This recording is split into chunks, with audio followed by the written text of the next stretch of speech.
ज़कात देने के इमाम गज़ाली रहमतुल्लाह अलैह ने 7 तरीक़े लिखे हैं, 7 आदाब लिखे हैं कि ज़कात देनी हो तो इन 7 आदाब का लिहाज करें। वो बड़ी तवज्जो से सुनने के हैं। अगर हम इंशाअल्लाह इन 7 आदाब की रियायत रखते हुए ज़कात निकालेंगे तो हमें पूरा अजर व सवाब मिलेगा। फरमाया पहले नंबर पर काम क्या है कि ज़कात देने से पहले ये सोचे कि अल्लाह ने ये ज़कात मेरे ऊपर क्यों फ़र्ज़ की है, ये ज़कात अल्लाह ताला ने मेरे ऊपर क्यों फ़र्ज़ की। बड़ी अजीब तौजीह लिखते हैं। ज़कात मेरे दोस्तों हम ये समझते हैं कि ज़कात लोगों का हक़ है, अगर लोग जो हैं उनको दे दी जाए तो लोगों का हक़ अदा होगा, वरना लोगों का हक़ अदा नहीं होगा। ये बात ज़िमनन तो है, असल बात यह है कि ज़कात सबसे पहले अल्लाह का हक़ है, इसलिए कि ज़कात खालिसतन इबादत है। फरमाते हैं ये सोचे कि ज़कात मेरे ऊपर क्यों फ़र्ज़ हुई, और वो आगे फरमाते हैं ज़कात इसलिए फ़र्ज़ हुई कि ज़कात अल्लाह के साथ इश्क का इम्तिहान है कि तूने कलिमा पढ़कर इकरार किया या अल्लाह मैं तुझे मानता हूँ, अब तू मानने में कितना सच्चा, कितना पक्का, कितना झूठ है। तो अल्लाह ताला फरमाते हैं चल मेरे दिए हुए माल में से थोड़ा सा माल दे दे। अब फरमाते हैं कि अब अगर ये बेचारा माल देते हुए 3 तरतीबें, एक तरतीब माल देने की हज़रत सिद्दीक़ अकबर की थी कि सारा ही माल अल्लाह के रास्ते में लौटा दी। सिद्दीकी तरतीब के लिए तो बड़ा ईमान चाहिए, इसका हम मुतालबा नहीं करते कि सारा ही माल अल्लाह के रास्ते में दे दो।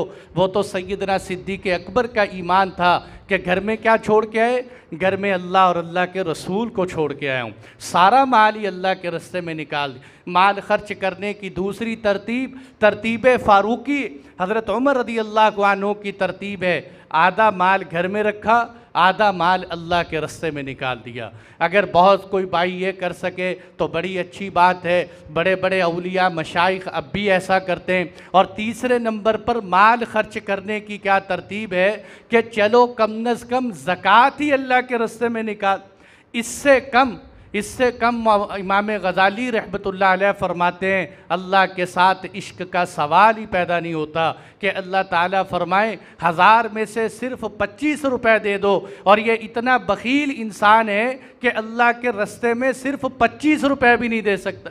तो सबसे पहले ज़कात की फ़र्दियत। दूसरा अदब यह है कि ज़कात का वक़्त देखें कि ज़कात कब देनी। मेरे दोस्तों ये हमारे अंदर बड़ी गलतियाँ पाई जाती हैं। देखें ज़कात का हमें साल में कोई एक महीना मुतय्यन करना चाहिए। हम ये जो समझते हैं ना कि माल के ऊपर पूरा साल गुजर जाए, और हम समझते हैं कि हर रुपए पर पूरा साल गुजरे, ऐसा नहीं। अगर आपने रमज़ान का पहला जुमा तय कर लिया कि आज इस जुमे को मैंने ज़कात निकालनी, अगर आपके पास जुमे से एक दिन पहले जुमे रात को भी माल आ गया तो जुमे को उस माल पर भी ज़कात निकालनी पड़ेगी। ये नहीं है कि पूरा साल जो है जो नोट और पैसे आपके पास रहेंगे उस पर ज़कात होगी। तो ज़कात का वक़्त, और कोशिश करे कि ज़कात का वक़्त वो तय करे कि जिसमें बड़े फ़ज़ाइल हैं, जैसे रमज़ान के महीने के बड़े फ़ज़ाइल हैं, या मुहर्रम की 10 तारीख़ की बड़ी फ़जीलत है, या ज़िलहिज्जा के महीने की बड़ी फ़जीलत है। तो ऐसे इस्लामी महीनों के एतबार से कोई वक़्त तय करे। और ये मसला भी याद रखें कि हम ज़कात जो है अंग्रेज़ी महीनों के एतबार से, जनवरी फरवरी के एतबार से ज़कात न दिया करें, इसलिए कि इस्लामी साल वो भी इस्लामी साल ही है, लेकिन कमरी और शमसी महीनों का हर साल 10 दिनों का फ़र्क पड़ जाता है।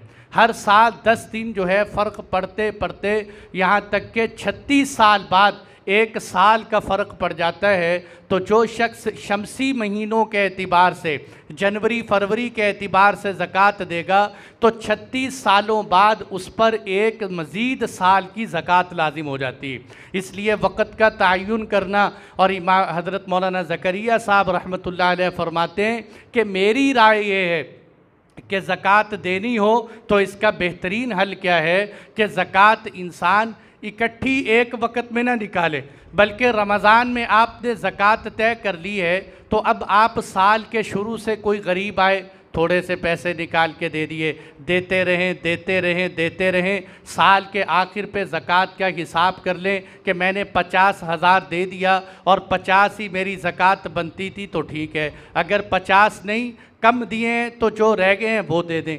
वो फरमाते हैं इसमें फ़ायदा क्या है? फ़ायदा ये है कि देखो एक बंदा मोहताज है, वो कहता है मुझे अभी पैसे चाहिए, आप कहते हो नहीं मैं रमज़ान में दूंगा, तो वो तो बेचारा भूखा मर जाएगा रमज़ान तक जाते जाते। तो ऐसे बंदे को आप एडवांस में ज़कात देकर जो है गिनती में शामिल कर लें कि मैं इतने पैसे दे चुका हूँ। और दूसरा फ़ायदा ये है कि इस तरह ज़कात देने से इंसान का नफ्स बड़ा कमज़ोर है, इकट्ठे ही एक वक्त में पैसे निकालते हुए उसको हार्ट अटैक का ख़दशा भी हो जाता है कि इकट्ठे ही बंदा जो है सोचे कि मेरे जो है 50,000 ज़कात बन गई, मुझे तो जो है 10 लाख रुपए ज़कात निकालनी। तो अब जब हम ज़कात का मसला लोगों को बताते हैं कि भाई आपकी इतनी ज़कात निकल, वो कहते हैं मौलवी साहब इतनी ज़कात, दोबारा हिसाब लगाओ, इतनी ज़कात नहीं हो सकती। तो फिर इकट्ठी ज़कात देना बड़ा मुश्किल हो जाता है, इसलिए बंदा जो है थोड़ी थोड़ी करके अपनी ज़कात निकालता रहे। तो फरमाया ये ज़कात का।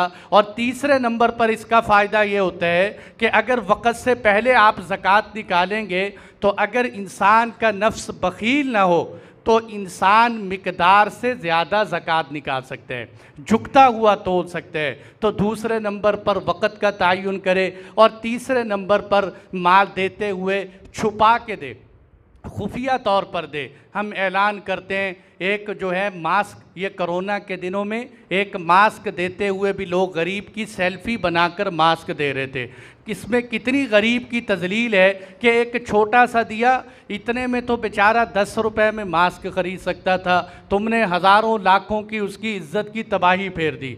ज़कात देते हुए खुफिया तरीके से हाथ में इस तरह दे, दाएं वाले को दे, बाएं वाले को पता न चले। तो ज़कात का एक अदब ये भी है कि ज़कात को खुफिया तौर पर दे। और ज़कात का एक अदब ये भी है कि ज़कात देते हुए अगर इंसान को लगता है कि मैं ऐसी सोसाइटी में रहता हूँ जहाँ सारा महल्ला ही कंजूसों का है, यहाँ रहते ही सारे क्या हैं बख़ील लोग रहते हैं, तो वहाँ अगर इंसान इस नीयत से अलल ऐलान ज़कात दे कि ताकि बाकियों को भी तरगीब हो जाए कि देखो जैसे हम में एक बंदा ये रह रहे, ये ज़कात दी, इसके ज़कात देने से इसके घर पे कोई आफत नहीं गिरी, तो अगर हम भी अपना माल निकालेंगे तो हम पे भी कोई आफत नहीं बरसेगी। तो उनको देखकर शायद उसको भी तरगीब हो जाए, तो अलल ऐलान ज़कात देना। और इसी तरह मेरे दोस्तों ज़कात का आखिरी अदब ये भी है कि ज़कात देते हुए क्या करें कि अच्छे लोगों को ज़कात दें। आपको पता है हमारे महल्ले में कोई शरीफ आदमी रहता है, हमारे महल्ले में ऐसा है कि कोई नमाजी आदमी रहता है,